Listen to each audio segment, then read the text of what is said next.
I have to move these 4 boxes from this location to here.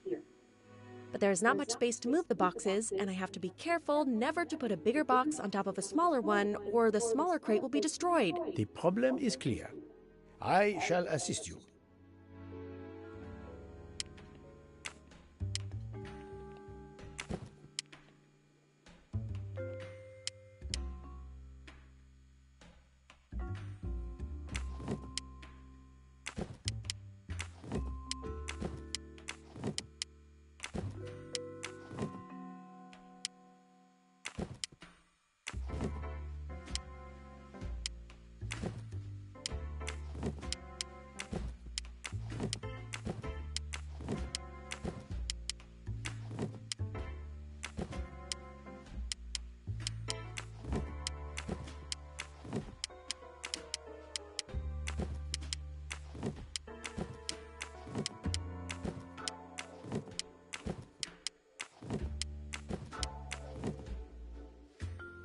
Et voilà!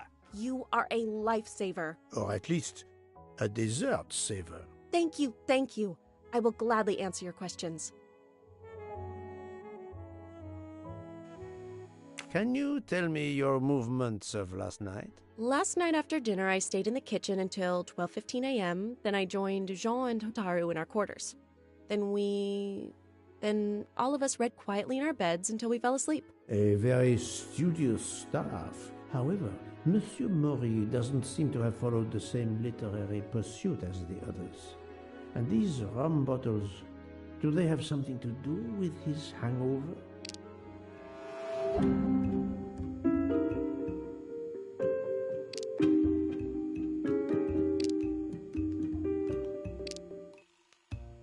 She is lying, but why? I rather think that you didn't just read last night. What makes you say that?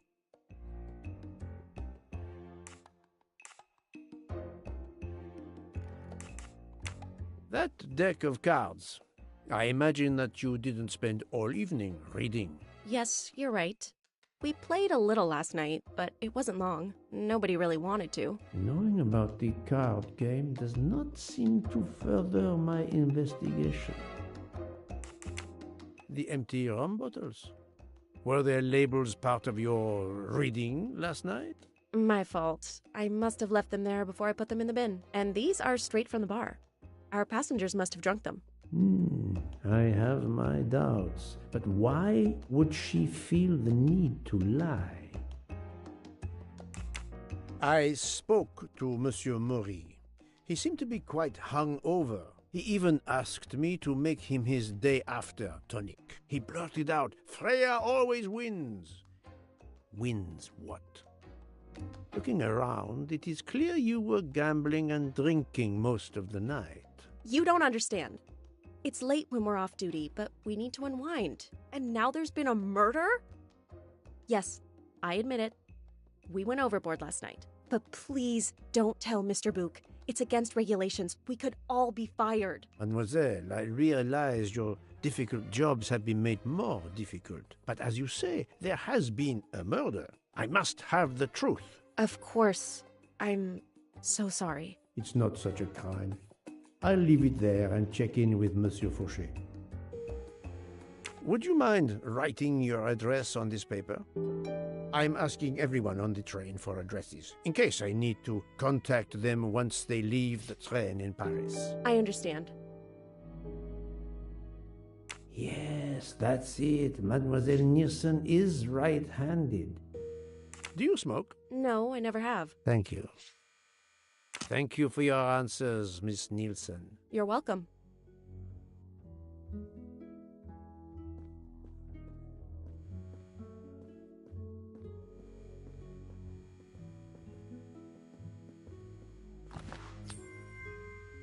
Another golden moustache to treasure.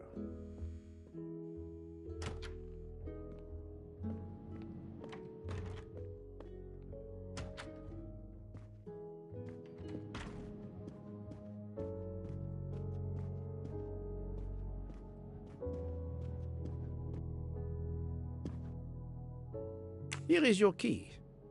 Thank you very much. My pleasure. About the little favor I asked of you. Aha, but of course.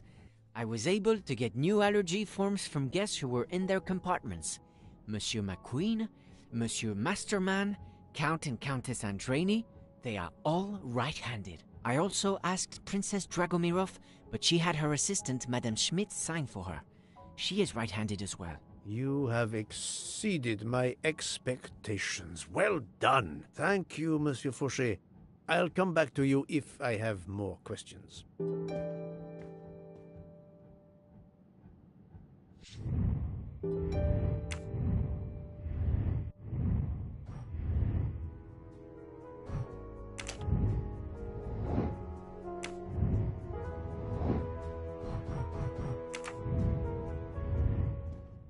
So, Poirot, I hope you are progressing in your investigation. I have not finished yet, but it is progressing, yes. I still have many questions that must be answered. I'll report to you as soon as I can.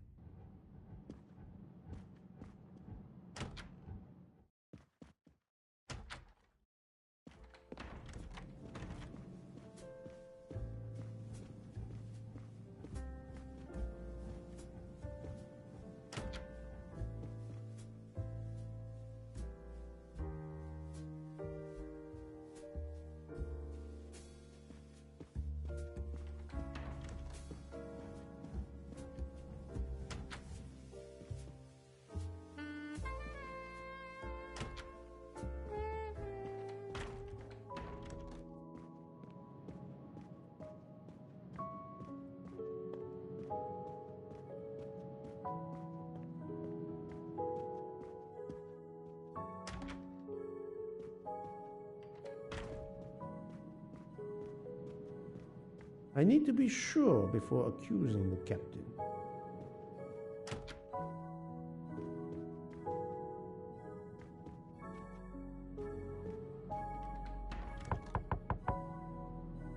Pardon this intrusion, Mademoiselle Olsen, but something you told me earlier confuses me. Oh, please, come in.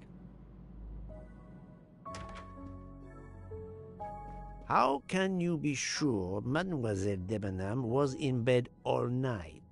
As I told you, I am a very light sleeper. The slightest noise wakes me up. If Fraulein Debenham had gotten out of her bed, I would have heard her. I got up this morning around 8 a.m. She was sleeping soundly.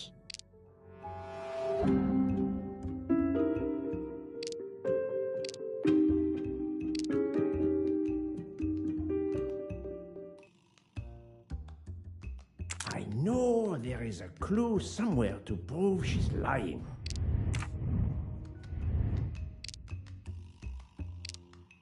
Are you certain you would have heard her?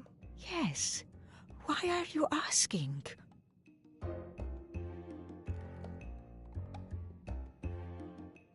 I spoke to Mademoiselle Debenham and she told me that she got up around 5 o'clock in the morning. She opened the door and looked down the corridor. It was then that she saw a woman in a red kimono. How do you explain that? I think I must have been sleeping very soundly not to have heard it. Oh, but does that make me a suspect? I am not accusing anyone, mademoiselle. Do not worry. I am just trying to determine what happened last night. Thank you for your testimony.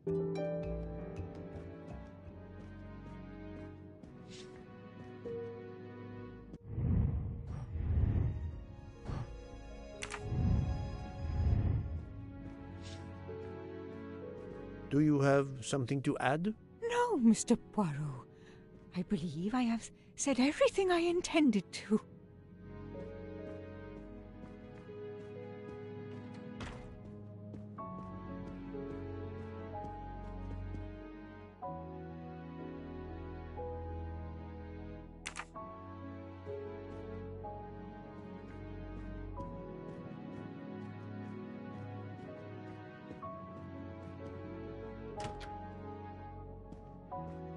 How is Mademoiselle Locke, Doctor? Her vital signs are improving.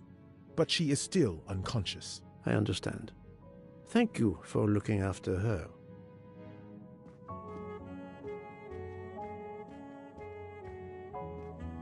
I need to be sure before...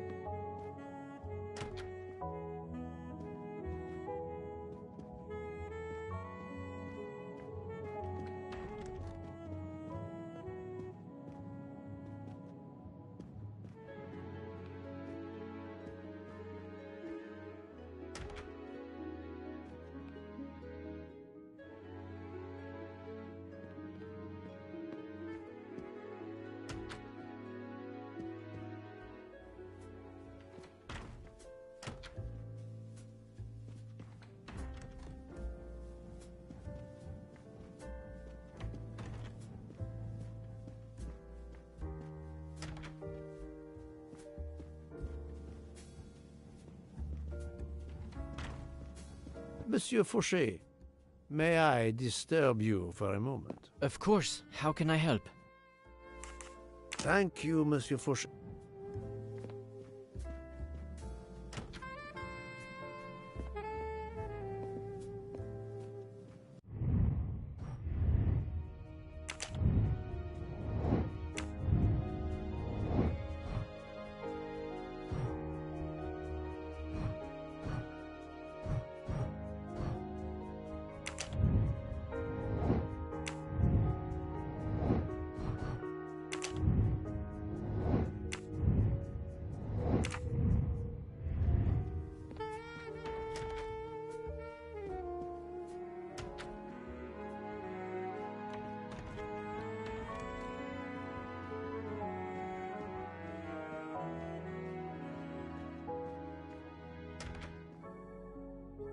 How are you?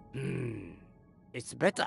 Thank you. Then may I ask you some questions? It will not take long. Quickly, please. I have hungry passengers to feed.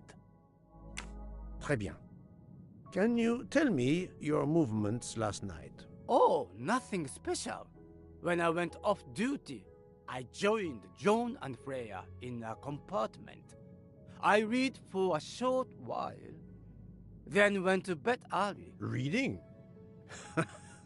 I'm not sure you have recovered enough to tell me the truth. Don't waste what little energy you have recovered to lie, Monsieur Mori. Yes, sorry, Mr. Poirot.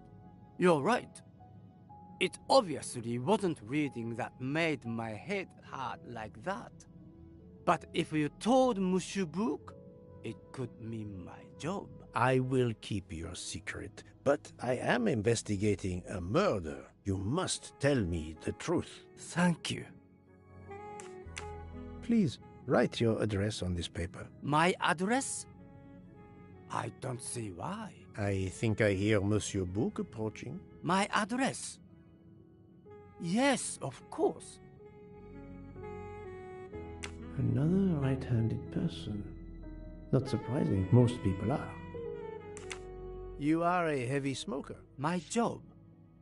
It is very stressful. Would you happen to know who vapes on the train? A banana flavor? Oh, yes. The smell disgusts me. What is wrong with a good tobacco? I do not have time to answer that. Who is it? I've only seen one person who vapes. It's Captain Arbuthnot. Captain Arbuthnot, I see. Your testimony was invaluable to me. Thank you. Take care, Monsieur Mori. My palate depends on your good health.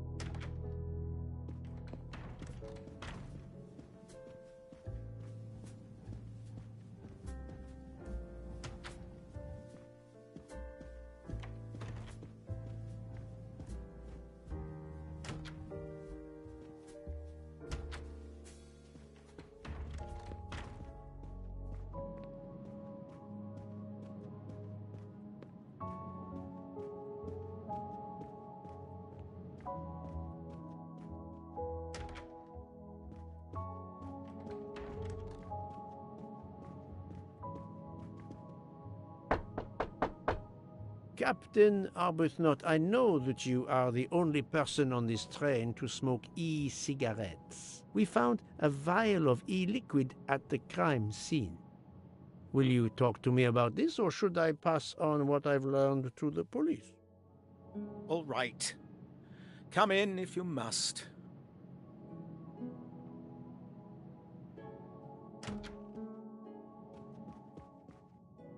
I have just a few questions for you. Very well. Let's hear them. The young English lady, Mademoiselle Debenham, was at the Tocatlian Hotel. Perhaps you met her there? We exchanged a few words. Fellow Brits abroad, that sort of thing. What can you tell me about Mademoiselle Debenham? Nothing whatsoever. We barely spoke. The director of the Orient Express, Monsieur Bouc, thinks the assassin is a woman. And that is enough to accuse her? She had nothing to do with this murder. How can you be so certain? The idea is absurd. Ratchet was a perfect stranger to her. She'd never seen him before. Ah, did she tell you so? Well, yes, maybe she did. She may have commented once upon his somewhat unpleasant appearance. If a woman is concerned, as you seem to think, to my mind, without any evidence, I can assure you that Miss Debenham could not possibly be implicated. It is clear that the captain is defending Miss Debenham, a woman he supposedly doesn't know very well. What were you doing last night around 1:15? 1:15?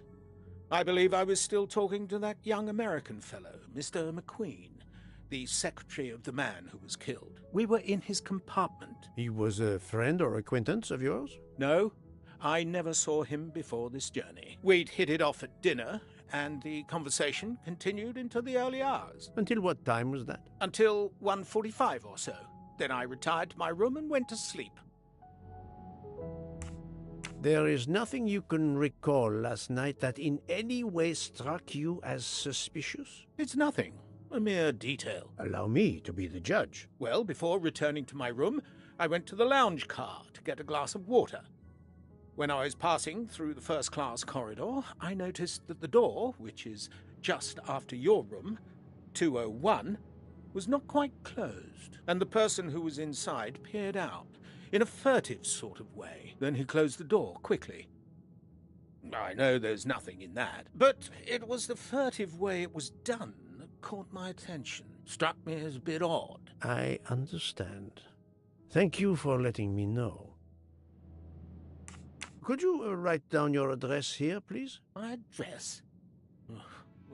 If you insist.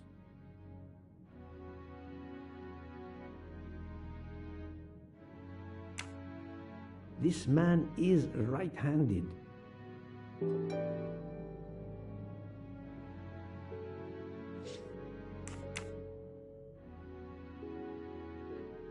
Is this e-cigarette liquid yours? What flavor is it? Banana. Well, that is awkward. That's my flavor of choice. But I have no idea what it was doing there. How it ended up there? The man's room, Poirot. That's the truth. Thank you, Captain. You're welcome.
little grey cells did not let me down.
Captain Arbuthnot is the only passenger to smoke an e-cigarette.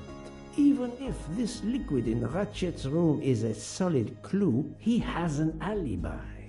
I cannot accuse him without any other proof. I'm right again. That happens to me.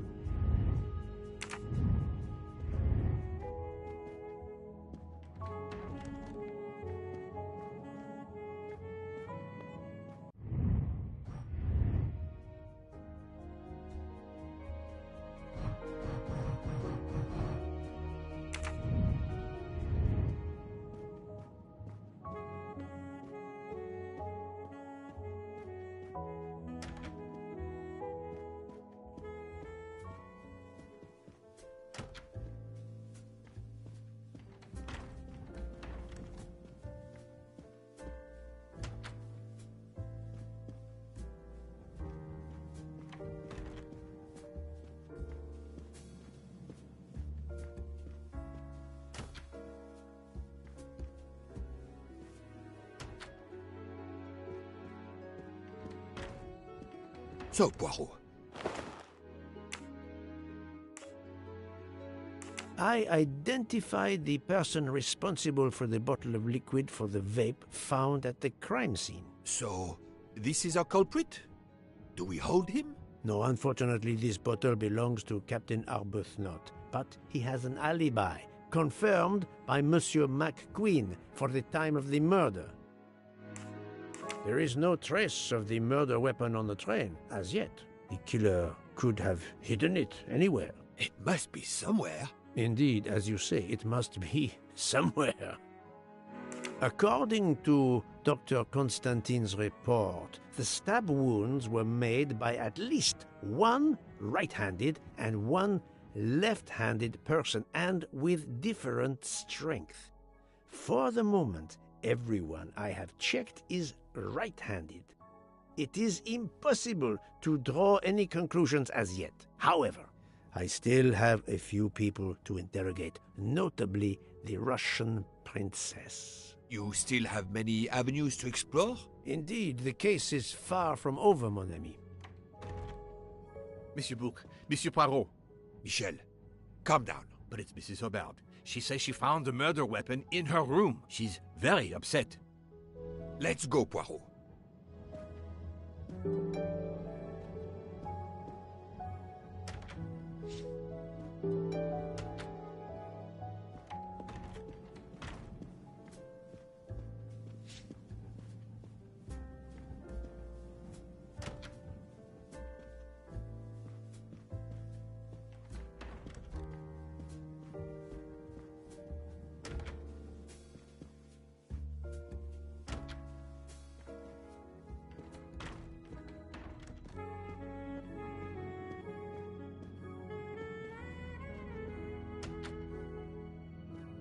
I demand to be allowed to leave this train! Madame, we are in the mountains, trapped in a snowdrift.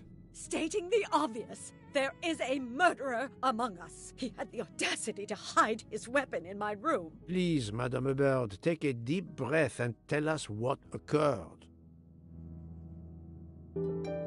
Where did you find the knife? I wanted to get a handkerchief from my purse, and when I opened it, I saw it! A bloody knife! Am I next to be murdered? I very much doubt the murderer would give you his weapon. What do you mean? Madame, he would have used it. Oh, I have it! Did you touch the knife? Of course not. What a question. I will take that as a no.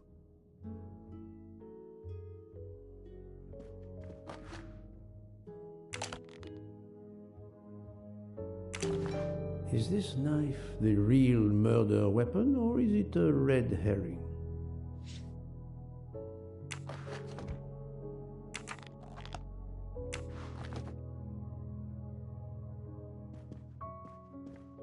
Mrs. Hubbard is distraught, Poirot. I should stay with her. Please go on without me. I have every right to be distraught. Thank you, Mr. Book.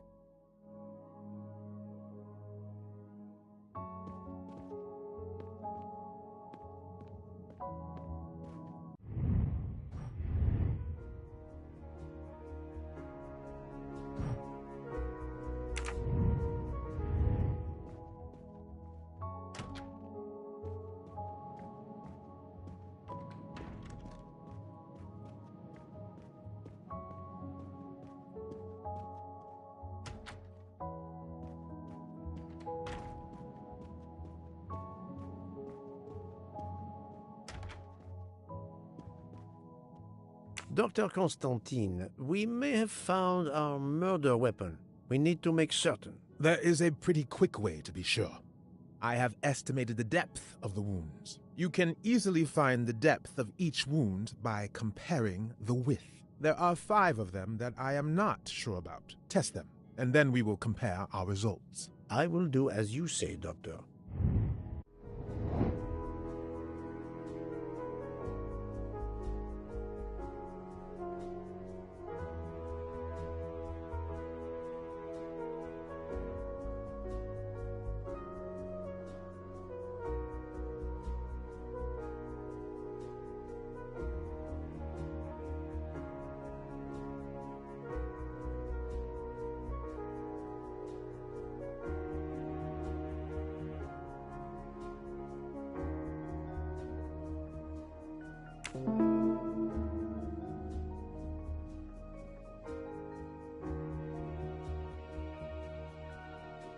I do not think that's the right answer.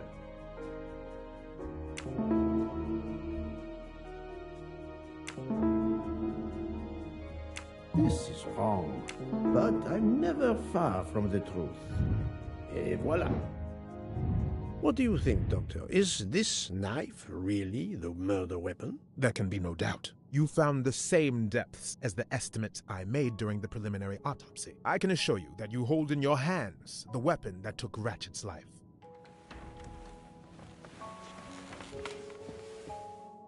Thank you.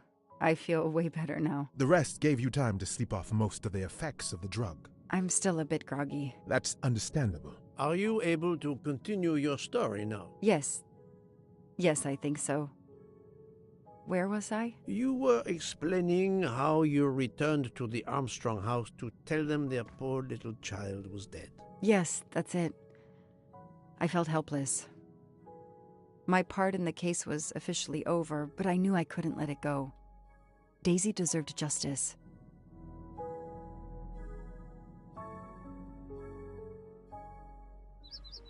Two days later, I returned to the Armstrong house to tell them Daisy would be released soon for burial. I was angry with myself that I couldn't bring them better news. I wasn't prepared for more tragedy.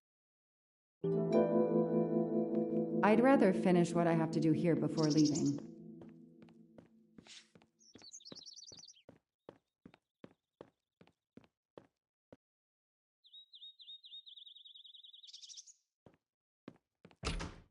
Hello, Miss Moreau. I'm here to see Colonel Armstrong. Good morning, Detective. Colonel Armstrong is upstairs. He isn't well.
nothing's been touched. It's as if Daisy might walk in at any moment and begin to play.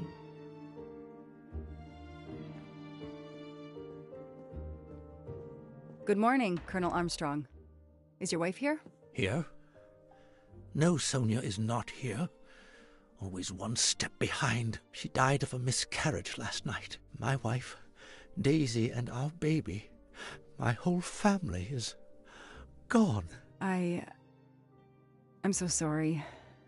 I came straight here this morning. I received word that you can arrange for Daisy to be returned to you for burial.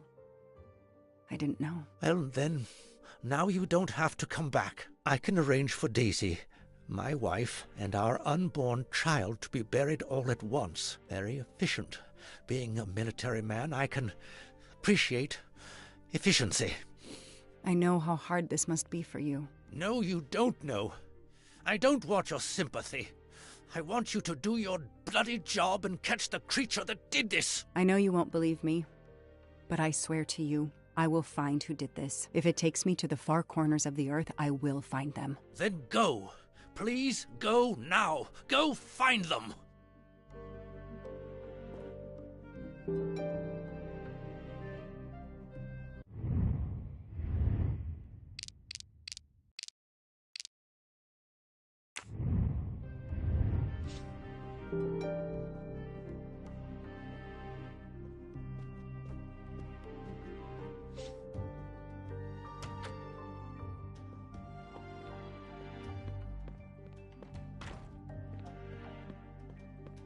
The house that once held the laughter of a child now feels so empty. I'm not giving up. I'm a part of this case, or the case is a part of me.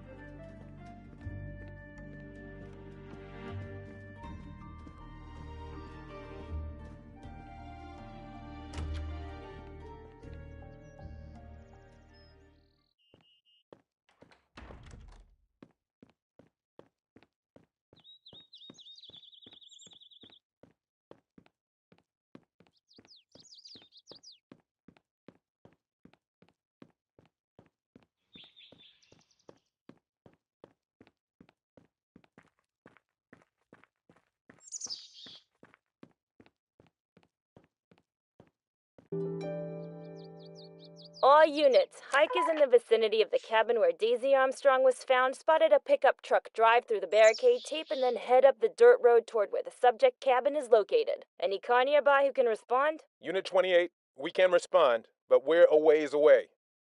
Dispatch, this is 11. I'm on it. Copy that. 11, you're good to go. Copy that.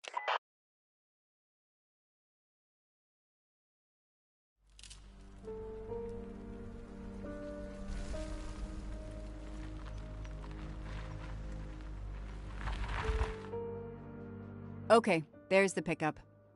Let's see who ignored our barricade tape. 11 here. I'm at the cabin. Someone has broken in. Are you requesting backup? Not yet. I'm going to take a look around. Copy that, 11.